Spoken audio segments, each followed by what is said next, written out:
কাঁচা আম শেষ হওয়ার আগেই বানিয়ে নিন এই টক ঝাল আমের আচারটি।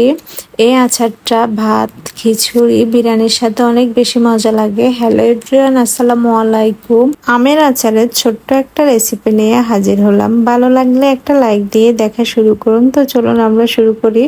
প্রথমে আমি চুলায় একটা হাঁড়ি বসিয়ে দিলাম। এখানে আমি দিয়ে দিলাম পরিমাণ মতো সরিষার তেল আর দিয়ে দিলাম কয়েকটা শুকনো মরিচ। এবার আমি এখানে দিয়ে দিলাম গরম মশলা, দিলাম তেজপাতা, এলাচি, দারচিনি। এরপর আমি এখানে দিয়ে দিব আদা রসুন বাটা। এগুলো আমি সাদা সিরকা দিয়ে ব্লেন্ড করে নিয়েছিলাম। 3 চামচের মতোই দিয়েছি, আপনারা আপনাদের পরিমাণ মতো দিবেন।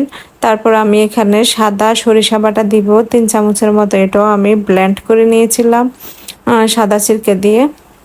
তো এগুলো ভালো করে কষিয়ে নিতে হবে।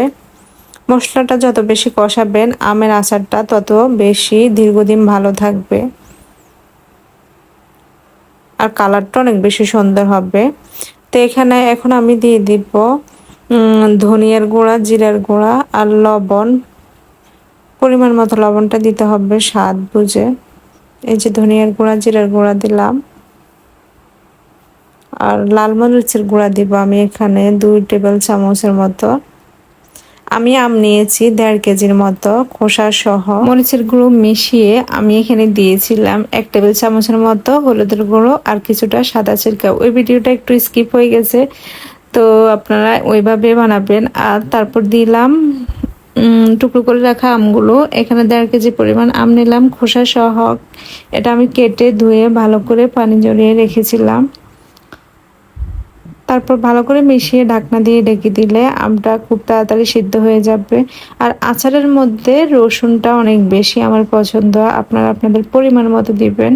ভাত দিয়ে খেতে গেলে রসুন আর শুকনো মরিচ এ দুটো মেখে খেতে অনেক বেশি ভালো লাগে, তাই জন্য আমি বেশি করে দিয়েছি রসুনটা। অনেকদিন পরে একটা লং ভিডিও দিলাম। লং ভিডিও দিতে আমার কেন জানি ভালো লাগে না, ভয়েস দেওয়াটাই আমার কাছে কেন জানি অনেক বেশি প্যারার মনে হয়। তো কি আর করবো, দিতে হয়।